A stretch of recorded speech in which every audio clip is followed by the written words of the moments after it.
living my values of love and compassion. I lost my cat. We went away selfishly for about 30 hours after moving Cleo here. She'd only been here in London for about 10 days. She hadn't been out. She is an outdoor cat and she loves chasing the squirrels, and I mean love chasing the squirrels. I wouldn't be able to talk about this if I didn't have her. So just to let you know that I have found her. She did come back. But the experiences that I went through when missing her were just horrible. And it really taught, I mean, I think I know this anyway, but it just again confirmed to me how very important love and compassion is or are when you are connected with people. And I think that's particularly important when you're a leader and when people come and tell you that you lead some difficult news, of loss or something that's really upset them, and just how you manage that and how you deal with that so that you're sensitive to their needs, so that you show them love and compassion. Anyway, so we left the house. We'd been gone for about 30 hours. We came back in. Her cat flap had been locked before we went. When we came back, the cat flap was open and she was no more. I was hysterical. I didn't cry, but I was jumping up and down like a toddler, squeezing my fists, banging my fists, saying, "I want my cat back," and shouting at my husband to go and find her. It wasn't funny. And I didn't know what to think because she's gone missing. She's quite an adventurous little thing. She's gone missing probably about 3 times before. Each time she's gone missing, it's because she's been slightly out of her comfort zone. But on this occasion, we lost her. We left the cat flap open, hoping that she would come back. We did all the things that we were supposed to do, even though I found that incredibly hard because honestly, I sunk into deep, deep depression really, really quickly. I didn't sleep. In fact, I slept down here. I slept in the living room that night with a blanket over me because I just thought, if I hear her, even though this house is pretty soundproof, unfortunately, so even if she was outside, I probably wouldn't have heard her. But I was just beside myself with grief and loss, and I was berating myself because I was like, "Paula, you shouldn't have gone away. It's very selfish of you to do that and to leave her here on her own. She would have hated it." And so anyway, we were due to go away again, but obviously take her with us that time. But I said I couldn't go, and so I didn't go. I had an offer of a couple of free cinema tickets, so I took up that offer. I went to the cinema to try and pull myself out of the depression. I managed to get on the bus. I managed to go to the cinema, but honestly, that film will always haunt me because the whole way through I was just thinking how awful this was, how awful this tragedy was of losing my cat. I was so sad. I was really worried about her because she was having treatment at the time, and she needed medication and she needed looking after. And I just felt so very, very, very guilty, very guilty.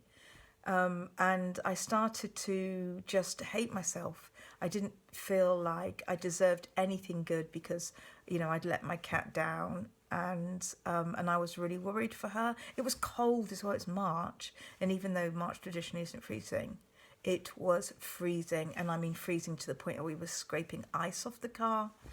Anyway, I found things really difficult, even though knew I had to do them. So, for example, I knew I had to put posters up. I knew I had to go looking for her. I knew I had to report her to the Cats Protection League and various other sites to see if anybody had found her. And I have to say, in those few days that the posters were up, I had quite a few phone calls, and when I went round to see the posters, because I'd put my phone number on a perforated part of the poster, lots of people had taken it, and that to me was absolute love. And I just knew that people in London and around me were looking for her and hoping. Oh, dear Lord. Honestly, I didn't even brush my teeth for 3 days. I wasn't really eating. It was bad. It was bad. I just felt so bad for her and I felt so guilty that I'd let her down. She's given me so much love, unconditional love, you know what pets are like. And she's such a lovely, lovely, lovely cat, full of generous spirit and very kind and gentle. And anyway, so Sunday, she'd been, 5 days. I just finished what I was doing and I just heard this really quiet meow. I thought, oh, I wonder if that's her. I went outside. Oh my God, my poor cat. She was half the size she was when I last saw her. Her head was hung low, but my heart was just full of gratefulness, of love. I've been praying and hoping, and I knew the love that the people around me were giving was, I was so hoping it was going to end in a happy story, and it did. And I gave her some milk, and she just drank and drank and drank and drank and drank and drank, and I knew she hadn't eaten or drank for like those 5 days. And oh dear Lord, the relief, that very feeling in that moment, I captured it. And you know what? Since finding her, which is about 6 weeks now, I have used it.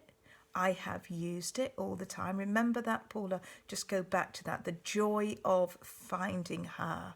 The joy. And any time I've been just a little bit sad, I just go straight back to that moment. It picks me right up. And it takes me back to say, like, I always think whether I'm a 0 to 10 in terms of how content I am. It just takes me straight back to a 10. It's been such...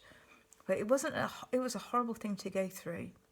But the great things were the love that I was shown. So I had to go down and take down all the posters, and I was going down, and I was probably about a half a mile away from here, and I was going down the hill, and there was this family coming up the hill. There was a little girl, a couple of boys, and there was a baby young child in a buggy, and I was coming up the hill, and I pulled the poster off, and the mother kind of looked at me in horror, and I said, I found her.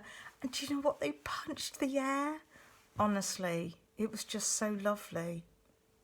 That, to me, is love and compassion right there. When she punched the air, she was as happy as I was at finding Cleo. And the little girl goes, yeah, she punched the air too. Anyway, Cleo continues to bring me joy. Oh, and I'm sure she will for many, many years. Not just me, but loads of other people. But it teaches you a lot, because you know when people come to you and say, oh, my cat has died, or my I don't know, something's ill, or you just know that you have to take it seriously. And that's what I do as a leader. I'm right in that spirit, and I say, I know, I understand. Tell me what you would like me to do. This is my suggestion. Anyway, my story about Cleo, loving and compassion.